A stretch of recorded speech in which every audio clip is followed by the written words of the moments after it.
Hey everybody, it's Deborah. How you doing? Fuzzy? It's okay. That's my puppy.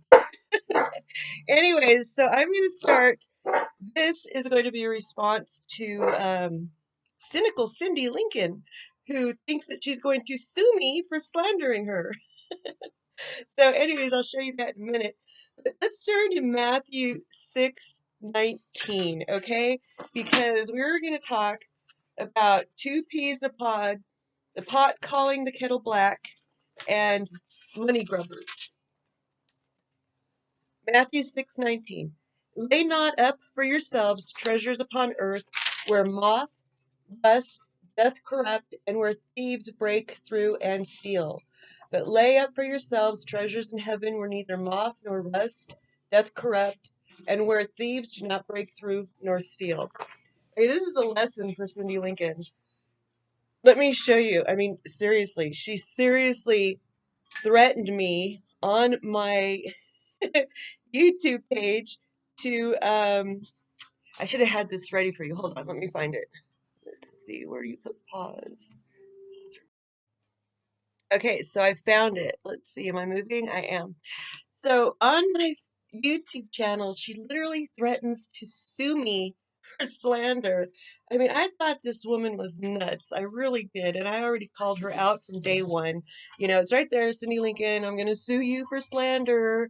So, it's just ridiculous where she's going with all this because there's so many points I made in the last video. First of all, she was warned over and over. She even chose 28 witnesses, which a majority of them had already given her experience on the compound.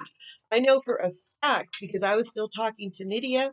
I'm not sure if, no, Nydia wasn't still there, but Nye was still there on the compound because we came back in 2017. This is my photo album for 2017. And here you see, I'm holding it together with this puppet. Oh my gosh, he's such a puppet. Okay, so here you see Nye at my Aunt Kurt's house in Evergreen.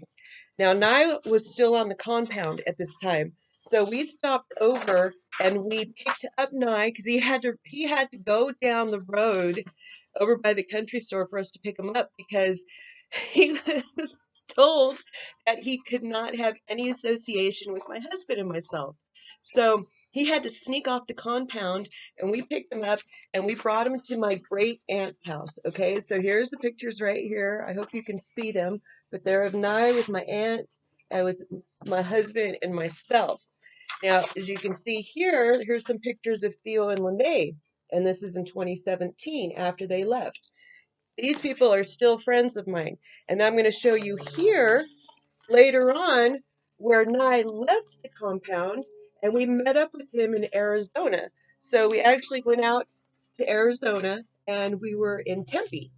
That's when I believe we were still listening to Pastor Anderson a little bit. But that's when we kind of figured, you know what, it's best not to listen to him because he is like, not what we represent.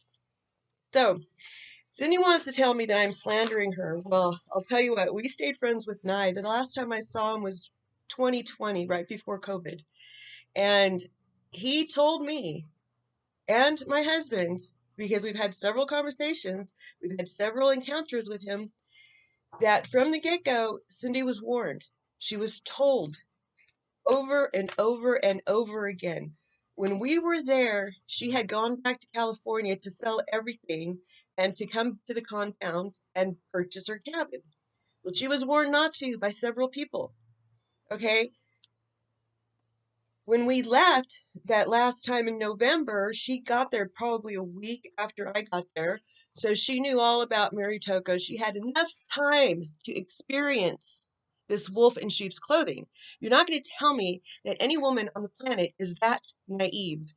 Number one, she admits that her and Maritoko and Lena Jezebel witnessed Colt Hovind body slam a 13-year-old boy and did nothing about it. Absolutely nothing. Did not go to authorities, did not report it, did not help that child, did not reprimand Kent. Oh no, they were just shocked and went to their own separate ways. I mean, that's number one amongst the many, many, many, many, many things. her father gave her a house and warned her not to commingle her funds. I wonder why. Why would he warn her not to commingle her funds? You guys really have to consider who this woman is. She was handed a home in California, probably got $500,000 for it, took off to Dinosaur Adventureland and started spending it like a crazed gypsy. Purchased 3 homes in Alabama, and then has the audacity to put up a GoFundMe account. And Peter Riley, you fell right into her. I did not know you were that gullible. I saw you donated $100. The woman sold one of her properties at a loss, mind you, but she still got $35,000 cash. And then she sold the cabin on the compound and got paid cash for that. Then she's going out putting a GoFundMe account because she's going after Colt Hovind. She admits over and over again that when Ernie came up with the contract, that's number 2. When Ernie came up with the contract, she didn't care what the contract was as long as she was going to get her money. And then I find out Mark Stoney is paying her for the mobile home.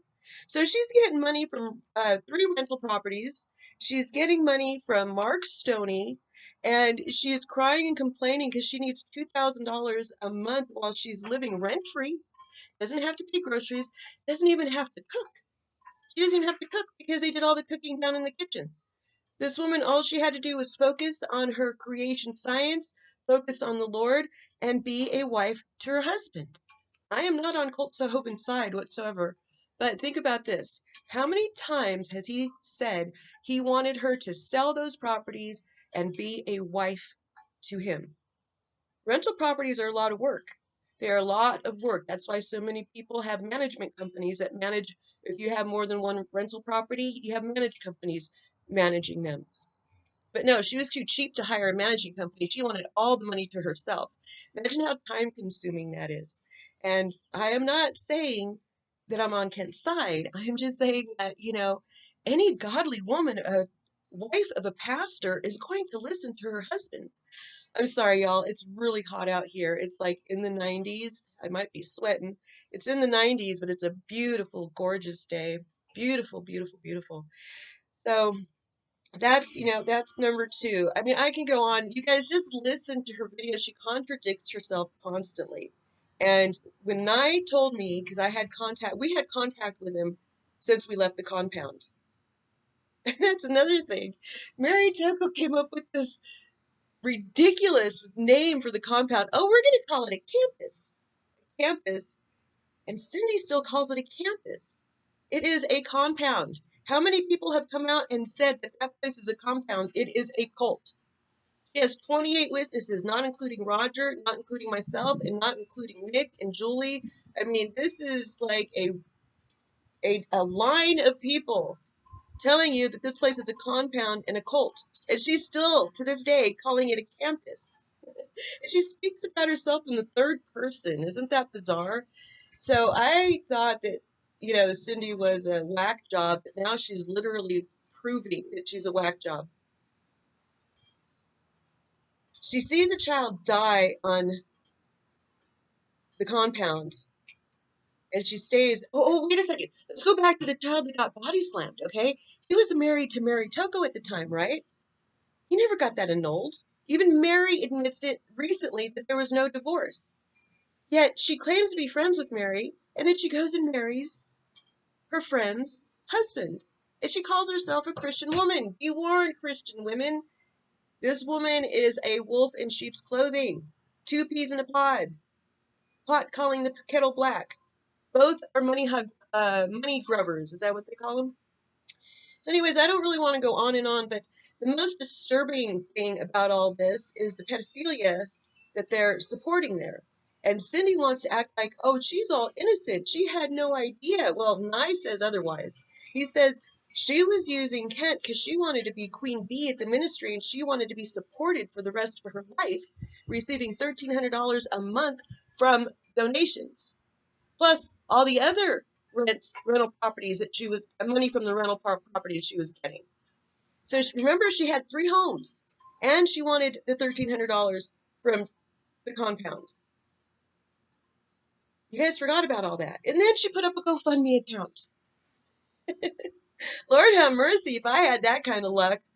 Somebody just hands me a home to sell and do whatever I want, and I get to go play at Dinosaur Adventureland and run around and pretend like I'm somebody's wife and like I matter and I'm important. And then when people see right through me, when my husband sees right through me and sees I'm just a money grubber, he wants me off the compound. He's done with me. He soaked me dry of all my money.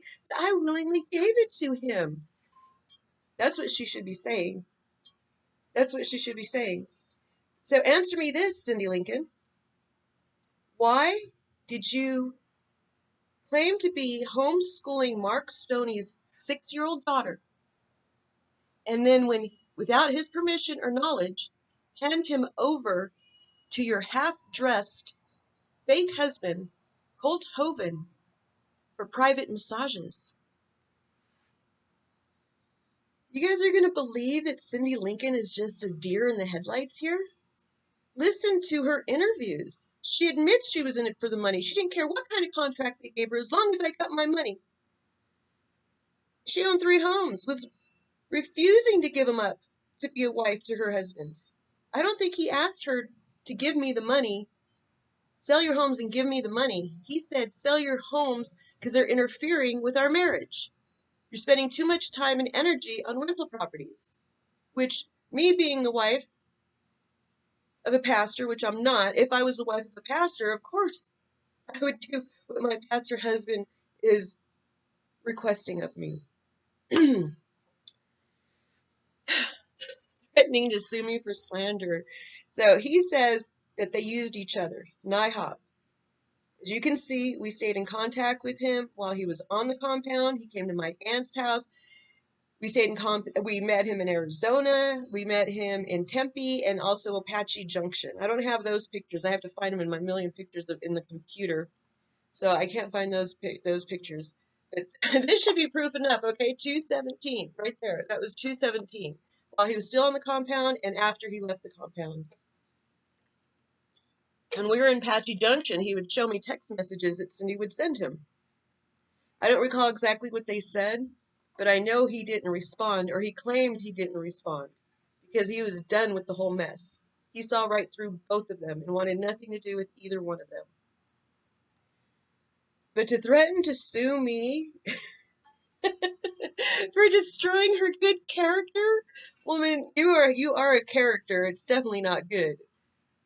No woman could be on that compound for 5 years, marry a man after she sees him body slam a 13-year-old boy, knowing that he is protecting pedophiles. Her profanity is off the hook. Taking the Lord's name in vain is off the hook. You say one wrong thing, she will like badmouth you and slander you. That's the gaslighting. She's the gaslighter. And the whole reason she got Mark Stoney to say that Theo's video, which Mark Stoney admits he didn't watch the whole video, is full of weeds and mud and exaggerations, when actually that is the most thorough video, and we were the original people to warn the people. How many years was Mark Stoney on that compound? After admitting he saw safety issues, he saw people coming and going, drugs, guns, pornography, animal porn. He admits seeing all this stuff, yet he stayed with his daughter. Okay? And then he wants to disrespect the hard work that Theodore put into his video to warn people like him who have children, to protect the children. I was there. Theo's video is 100% on target. It is completely accurate. And shame on you, Mark Stoney, for trying to discredit his video because he blocked Cindy Lincoln. So Cindy Lincoln is trying to contact Theo, and he wants nothing to do with her. I want nothing to do with her. And that's why she got angry with me, because I said, I don't believe her. I don't believe it was a body slam and that you were just a money grubber and you were there for the money. And now the proof is coming out. If you were there for the ministry, you would have kept your money. You would have been supporting your husband. You would have been focused on the ministry, and you would have used that money to live out your life instead of just spending money left and right. That's what Nye was saying. He's saying it was like you were trying to buy Colt Hovind. You were just buying anything you could to reel him in. And then once you thought you were solid, once you thought you had him, that's when your true colors came out. That's when they really saw who you were. And everybody else is seeing it too. Cindi, you committed a criminal act by recording their conversation and putting it on the YouTube. I met with the FBI when I left the compound. I met with the FBI. They clearly stated it's a one-person consent. If you are not involved in that conversation, that is a felony. And then to put it on the internet, I mean, I thought you were wacko, but that's like the stupidest thing anybody could have ever done. That was just shame on you. And then the pot calling the kettle black. Here you are complaining about being recorded, and you're doing secret recordings of Colt Hovind. But you know, Theo and I talked about it today, and we were laughing because we were like, just like this country right now, you guys are like tearing it down from the inside. Tearing it down from the inside. And, you know, shame on Mark Stoney for allowing his daughter to be on that compound for so many years, allowing her to, I don't know if you want to call that molested, but when you have a little 6-year-old straddling a 70-year-old man and giving him a massage while he's half naked, that is some form of child sexual abuse, and Cindi participated in that. Imagine your 6-year-old daughter straddling a half-naked 70-year-old man and massaging him. And he admitted this on Brent Keene's video. He is not in denial. He's the one that admitting it. I am repeating what he said on live internet TV, or whatever you call this. I can go on and on and on and on, but if that isn't enough to warn you guys, do not contribute to any of these people. Stop sending your money to these hooligans. Seriously. This is just absolutely ridiculous that people are so gullible. We've been warning you since the first year it opened, since 2016. I think the video might have came out in 2017 when Theo and I made the first videos. We've been warning you since 2017. And people still show up. And the people that stick around have serious, serious issues, and they're not there for the Lord. They are not there for the Lord. You really think Mark Stoney was there for the Lord? No. He wanted to hide out with his daughter. Okay, how could he not see? After a child dies, after seeing safety issues, after admitting everything they've seen, everything they witnessed, they stayed. That's called a seared conscience. Their conscience has been seared because they are not convicted by the Holy Ghost. If they had fear to leave, that means they had no trust in Jesus. Look at Cindi, so worried about the future. What does the Bible say? If the Lord can take care of the ravens in the air, he can definitely take care of us.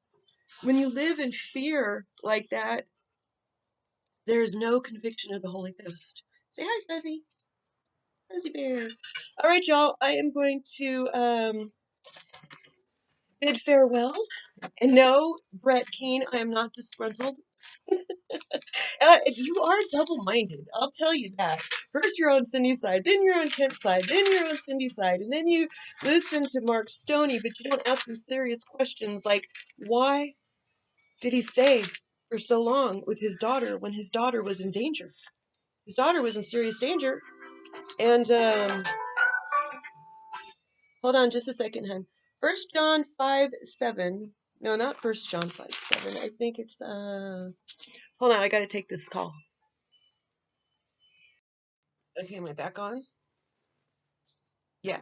Okay, so 2 John 9 and 10. Whosoever transgresseth and abideth not in the doctrine of Christ hath not God.